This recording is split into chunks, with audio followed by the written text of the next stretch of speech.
19 के बाद किस तरह के बदलाव आए और जम्मू कश्मीर में इस वक्त किस तरह की परिस्थितियां बनी हुई हैं। विकास के पथ पर है जम्मू कश्मीर। जम्मू कश्मीर में तेजी से हो रहा है विकास। बदलाव होने से चौतरफा सराहना की जा रही है, चारों तरफ से इस बदलाव की सराहना की जा रही है। जम्मू कश्मीर में रोजगार के अवसरों पर इजाफा हुआ है और धारा 370 हटने के बाद जम्मू कश्मीर में बड़ा बदलाव देखने को मिला है। 5 अगस्त 2019 से अब तक हुए बड़े बदलाव को भी आपसे रूबरू करवाते हैं। बाहरी लोगों के लिए संपत्ति का अधिकार अब यहाँ पर मिल चुका है, वो डोमिसाइल के माध्यम से होगा। कोई अलग झंडा या संविधान, कोई अलग झंडा या संविधान नहीं रहा है। जैसे डॉक्टर श्यामा प्रसाद मुखर्जी ने बलिदान दिया था, उन बलिदानों के आधार पर महिलाओं के लिए घरेलू समानता यानी इक्वेलिटी फीमेल्स के लिए आई है। पत्थरबाजों के लिए कोई पासपोर्ट नहीं, वो पत्थरबाज जिनको फीड पाकिस्तान करता रहा है, कुछ अलगाववादी सेक्शन करते रहे हैं, उनको अब विदेश जाने के लिए पासपोर्ट नहीं मिलेगा। आतंकी घटनाओं में कमी आई है, रजौरी पुंछ को छोड़ करके रोजगार के अवसरों में इजाफा हुआ है। और कल ही प्रधानमंत्री नरेंद्र मोदी ने रोजगार मेला लगा करके अपॉइंटमेंट लेटर्स भी बांटे हैं।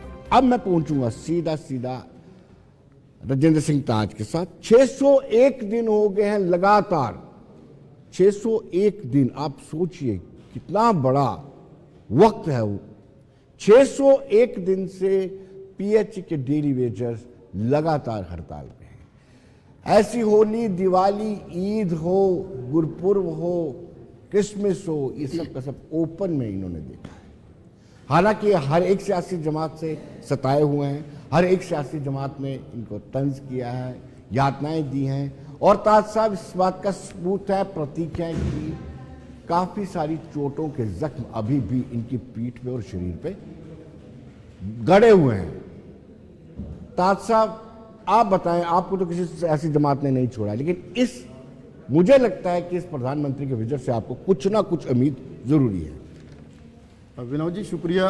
देखिए, जैसे आपने ललकार रैली का जिक्र किया, मैं उसी पे आता हूँ। उस रैली को सुन के 99% डेली वेजरों उस टाइम भाजपा को वोट किया कि ये जम्मू कश्मीर की सत्ता में या केंद्र में फुल मेजॉरिटी में सत्ता में नहीं आए। उस उम्मीद से आज उस बात को 10 साल होने वाले हैं।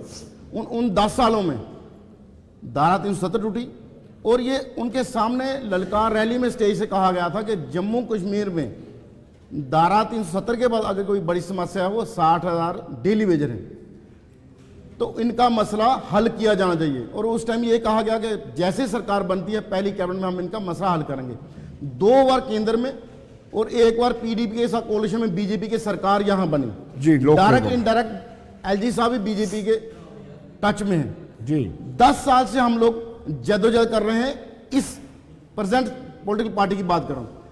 वैसे हमारा संघर्ष 94 से लेकर जितनी पॉलिटिकल पार्टियां हैं, चाहे वो नेशनल कॉन्फ्रेंस है, चाहे वो पीडीपी कांग्रेस की कोalition सरकार आई, फिर कांग्रेस एनसी की कोalition सरकार आई, सब लोगों ने हमारा, जैसे आपने कहा, खून चूसा। और मैं आज की प्रेजेंट बात आपको बताऊं, हमें सरकारें तो मारती शोषण करती हैं, लेकिन जनता की तरफ से कल भी हमारे साथियों के साथ डोडा में एक इंसिडेंट हुआ कि वो पैमाइश कर रहे हैं जल जीवन मिशन, जो माननीय प्रधानमंत्री ड्रीम प्रोजेक्ट है, मैं रजवाल साहब के नोटिस में दूं, वो भी डेली वेजर ही पूरा कर रहा है। चाहे बर्फबारी में काम कर रहा है, चाहे पहाड़ों पे पाइपें ले जा रहा है।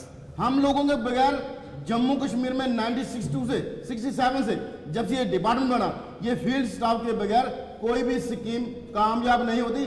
बड़े बड़े अपनी तारीफ के लिए, अपना क्रेडिट लेने के लिए, चाहे वो चीफ मिनिस्टर हो, चाहे केंद्र के मंत्री हो, लेते हैं, लेकिन ग्राउंड पे पीएचई का डेली वेजर ही काम करता है। ये कोविड में रजवाल साहब ने देख लिया है, मैडम बैठी है साथ आम आदमी पार्टी की, कांग्रेस के मेरे भाई बैठे, सब लोगों ने देखा कि हेल्थ, म्यूनसिपैलिटी, पुलिस, उसके बाद पीएचई और पीडीडी का डेली वेजर था।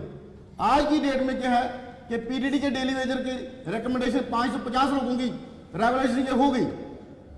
हम लोग 601 दिन से लगातार धरने पे, हर बार ये बुला के कहा जाता, इवन तक एलजी साहब से बड़ा जम्मू कश्मीर में कोई नहीं है। वो कहते हैं ये रीढ़ की हड्डी है, हम जल्द इनका कुछ करने जा रहे हैं। और आपके चैनल पे मेरे ख्याल 2 साल पहले ये बात उन्होंने बोली थी, सितंबर में कॉन्क्लेव में, कि हम जल्द इस माह के अंत तक उनका कुछ करने जा रहे हैं। किसकी बात पे विश्वास किया जाए? इधर से फुटबॉल समझाया जाता है, उधर मारा जाता है। ये उन लोगों ने लगाए, वो कहते हैं हमने आपको लगा दिया, अब ये आपको रेगुलाइज करें। हम ये कहते हैं क्या हम अपनी ड्यूटी ईमानदार से नहीं कर रहे? क्या हम पानी नहीं पिला रहे? हम पे कुछ अधिकारी इल्जाम ये लगाते जो आप चले गए स्टेट से कि ये हम बैकडोर हैं। हमने उनको 10 बार आपके चैनल के माध्यम से मैसेज भेजा, डिबेट पे आ जाइए हमारे साथ, हमें बताइए कि हम कैसे बैकडोर हैं। अगर हमारे डिपार्टमेंट में फील्ड स्टाफ का रिक्रूटमेंट रूल कोई नहीं है तो आप ब्लेम गेम क्यों करते हो? म्यूनसिपैलिटी में लोगों को रेगुलाइज करते हो, पीडीडी में लोगों को रेगुलाइज करते हो, पीएचई का डेली वेज, बाकी डेली वेज को क्या कसूर है? हम उन डेली वेज की बात करते हैं जो अपने तन मन अपनी जवानी इस डिपार्टमेंट को देके चले गए। और अगर आप जैसा कहते हो कि माननीय प्रधानमंत्री जी से हमें आज भी उम्मीद है, क्योंकि सरकार में जो एम्प्लॉय है उसकी जरूरत, उसकी कोशिश ये रहती है कि जो रूलिंग पार्टी से अपना काम लिया जाए। लेकिन अफसोस ये है कि एलजी साहब के पास माननीय रविंद्र राणा जी और जुगल शर्मा जी 11 नवंबर 2020 को ले गए। आज उस बात को भी 4-5 साल हो गए। उस 4-5 सालों में मैं पहली बात नहीं करता, कितने डेली में 60 साल के रिटायर उधर चले गए, कितने ने सुसाइड कर लिया, कितने अपना इलाज नहीं प्राप्त करवा सके। और आज भी हम लोग दर्द दर्द की ठोकरें हैं। रजवाल साहब से मेरी तीसरी चौथी डिबेट है और मेरे ख्याल 6-8 महीने पहले डिबेट हुई थी, तभी रजवाल साहब मेरे बड़े भाई ने कहा था आपका मसला जल्द हल होने वाला। वो जल्द क्या होता है? जल्द सालों का होता है, महीनों का होता है, दिनों का होता है।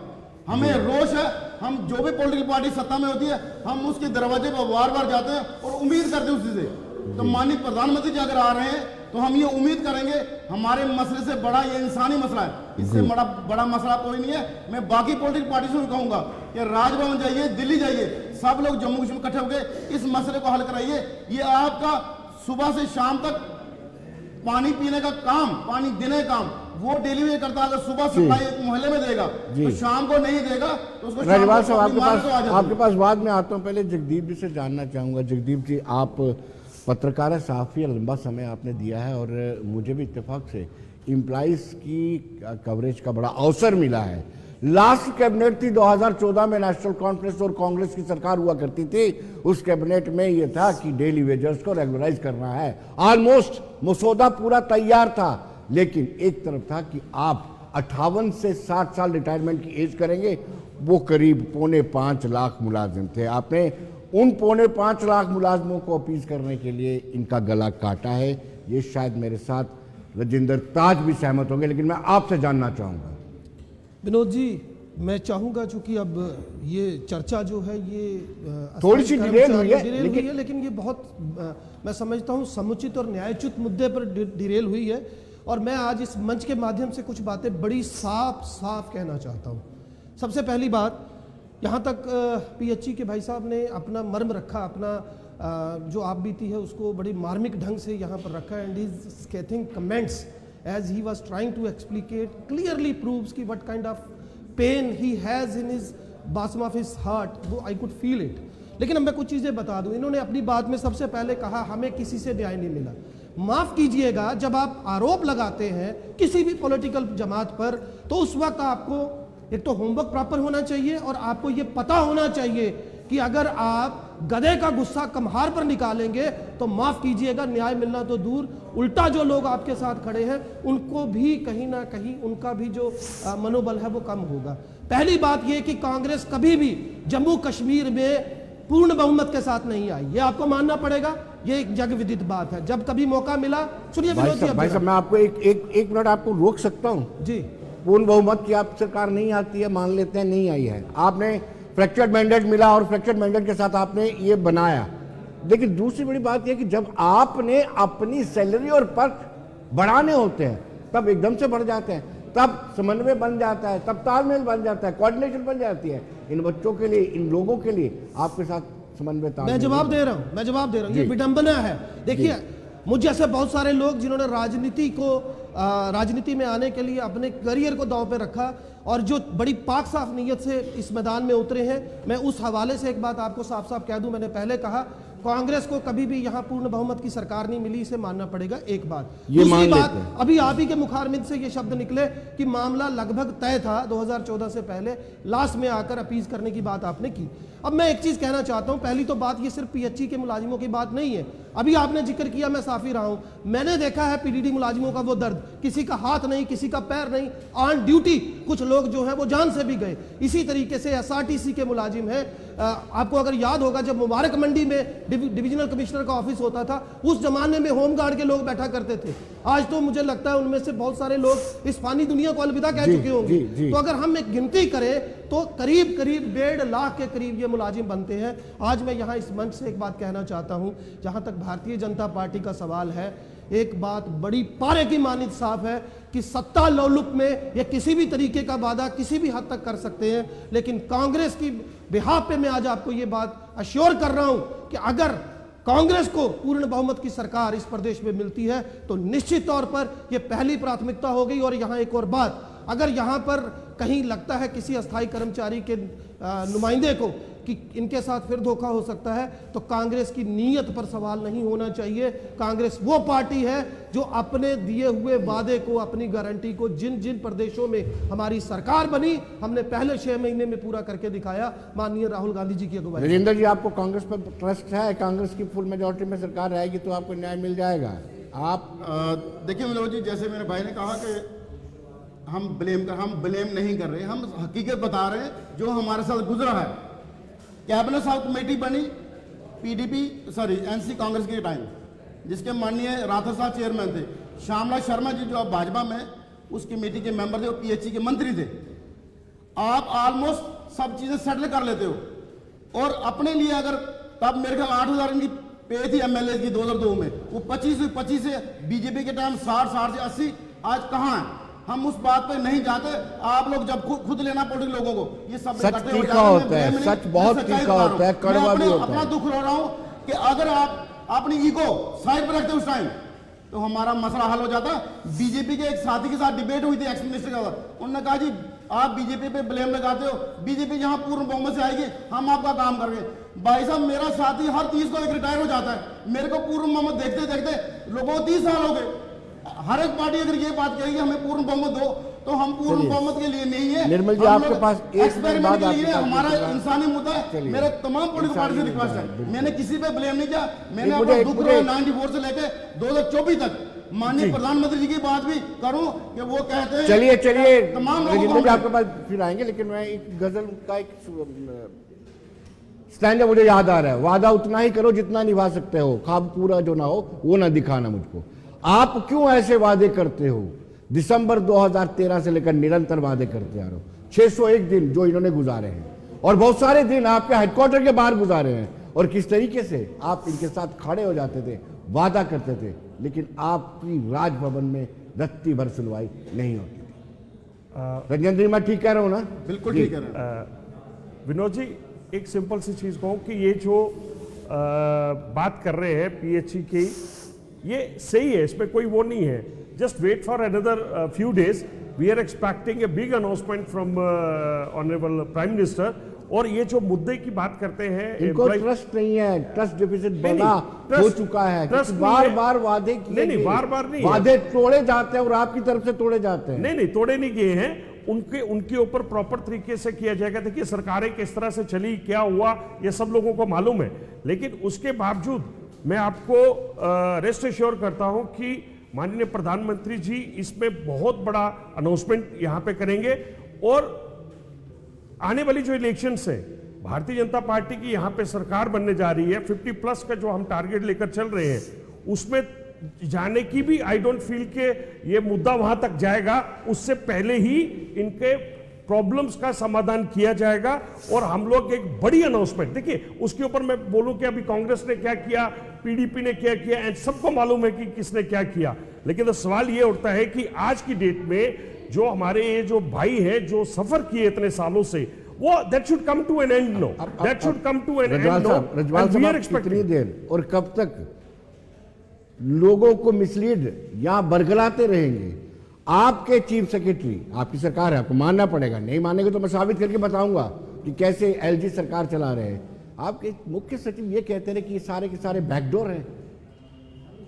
अब you just wait for few days, the things will be clear. और आने वाले दिनों में वी आर एक्सपेक्टिंग कि इनको काफी ज्यादा रिलीफ मिलेगा। और ये जो बहुत सालों से जो इनकी डिमांड है, जो इनका पूरा नहीं हुआ, वी आर एक्सपेक्टिंग कि वो जल्दी से पूरा करेंगे, और पूरा भी अगर करेगी तो भारतीय जनता पार्टी ही पूरा करेगी। जो इस दृष्टि से सोच रहे हैं कि कांग्रेस की या किसी और की पूर्ण मतलब बहुमत की सरकार यहां पे बनेगी, वो एक सपना देख रहे हैं। सरकारें किसकी बनेंगी वो सब लोगों को मालूम है कि आने वाले दिनों में, और ये इनका जो मुद्दा है उसका हल भी भारतीय जनता पार्टी ही निकालेगी।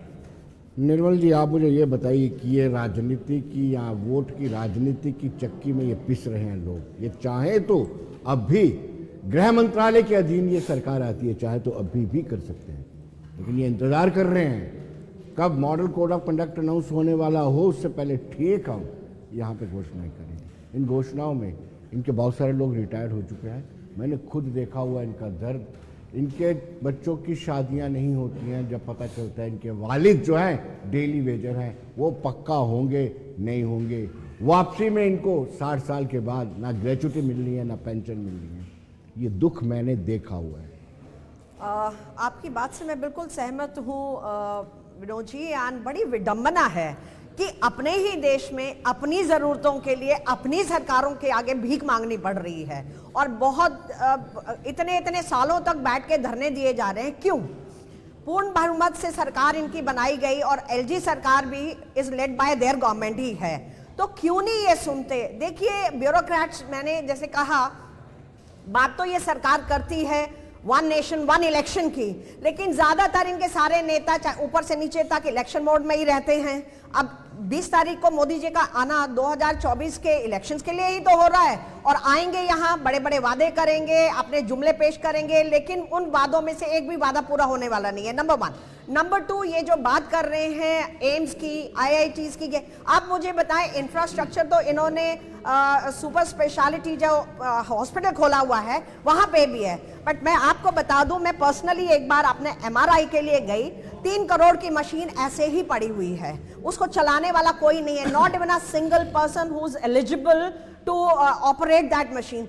आप देखिए, इंफ्रास्ट्रक्चर को बना के रख देंगे, लेकिन अंदर अच्छे डॉक्टर्स नहीं होंगे, अच्छी नर्सेज नहीं होंगी, अच्छा स्टाफ नहीं होगा, तो आप उन बिल्डिंग्स को क्या करेंगे? आज ये देश की ये हालत हो गई है, और खास कर ये समझना चाहिए इस सरकार को कि जम्मू कश्मीर जो है वो बाकी देश के राज्यों से अलग है थोड़ा। यहाँ पे हर 2 किलोमीटर के बाद लैंग्वेज चेंज हो रही है, टोपोग्राफी चेंज हो रही है सर, तो यहाँ की प्रॉब्लम्स, जो यहाँ के बच्चों की जो प्रॉब्लम्स है वो अलग है। और बिल्कुल सही बात, मैं आपकी बात से सहमत हूँ, और मेरी पूर्ण सहानुभूति इन लोगों बच्चों के साथ है। हम लोग खुद भी कई बार जाते हैं, इन लोगों का हिस्सा बनते हैं।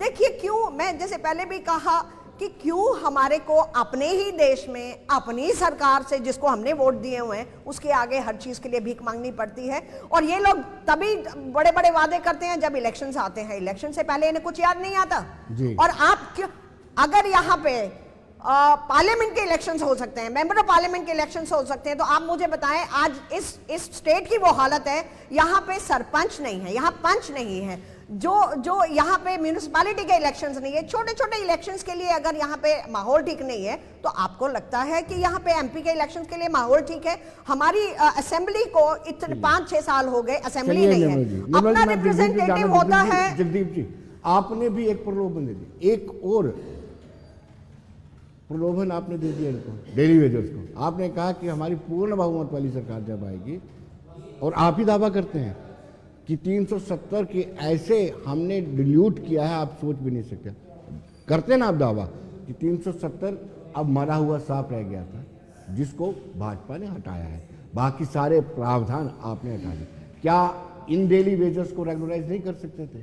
तब आपकी कौन सी पूर्ण बहुमत वाली सरकार थी? विनोद जी, जिस अनुच्छेद की धारा का पहला जो खंड है वो ये बताता हूँ कि जम्मू कश्मीर भारत का अभिन्न अंग है, तो उस पर ये जो भारतीय जनता पार्टी ने हुआ खड़ा सियासी फ़ायदा करने के लिए, हासिल करने के लिए, वो अब सबको पता है, उसको जरा एक तरफ रखते हैं।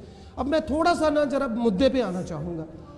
माननीय प्रधानमंत्री नरेंद्र मोदी जी हमारे भी प्रधानमंत्री हैं, बड़े सम्मान के साथ में कुछ सवाल पूछना चाहता हूँ अपने भाजपा के भाई साहब से।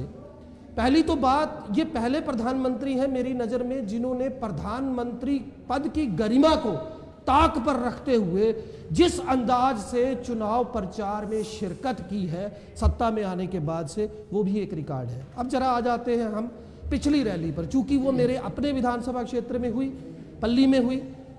आपको याद होगा 20 करोड़ रुपया पंडाल पर खर्च किया गया, एसी पंडाल बनाया गया, किसानों की खड़ी फसलों को बर्बाद कर दिया गया और बाद में मुआवजा नहीं दिया गया, और तो और जो सोलर प्लांट लगाया गया, मैं गवाह हूं इस बात का, वो बंद पड़ा है। अब मैं दूसरा सवाल आपसे पूछता हूं, क्या यह सच नहीं है कि फॉरेस्ट के मुलाजिम कश्मीर से उठाकर रैली में लाए गए? क्या यह सच नहीं है कि अमित शाह साहब माननीय गृह मंत्री की रैली से इन्हीं का एक वीडीसी मौके पर इल्जाम लगाता है और आधी से ज्यादा जो जनता है वो रैली से पहले निकल जाती है? ये बताता है कि इन लोगों का जमीनी हकीकत क्या है। और मुझे अब लगता है कि ये जो इन्होंने वादा किया ये सच है। ये आपके लिए खुशखबरी है, हमें खुशी है, क्योंकि भारतीय जनता पार्टी अपना जनाधार खो चुकी है जम्मू कश्मीर में, और ये इस बात के लिए जाने जाते हैं। 1 मिनट और लूंगा। इनका चिर परिचित अंदाज है, जिस एम्स की ये बात करते हैं, पहला सवाल मेरा इनसे है, उसको लाने के लिए जम्मू ने कितनी मेहनत, कितनी मशक्कत, कितनी बड़ी लड़ाई लड़ी, और कितने आपने स्थानीय मुलाजिम वहां पर लगाए हैं। अभी एम्स का निर्माण पूरा नहीं हुआ। विनोद जी 1 मिनट और, सिर्फ 1 मिनट और। एम्स का निर्माण पूरा नहीं हुआ, लेकिन इनका चिर परिचित अंदाज है आधे अधूरे शिलान्यास या उद्घाटन करना। लेकिन मैं एक चीज मानता हूं, आज मुझे जो लग रहा है, अब चूंकि इनको अपना खोता हुआ जनाधार नजर आ रहा है, हो सकता है उस डर में ये अस्थायी कर्मचारियों को स्थायी कर दे। हम इसका भी वेलकम करते हैं और उम्मीद करते हैं कि कम से कम अपनी जान सांसद से बचाने के लिए अगर हमारे मुलाजिमों का, स्थायी मुलाजिमों का भला होता है। छोटे से ब्रेक आपके पास लौटते हैं, हल्के छोटे से ब्रेक के बाद।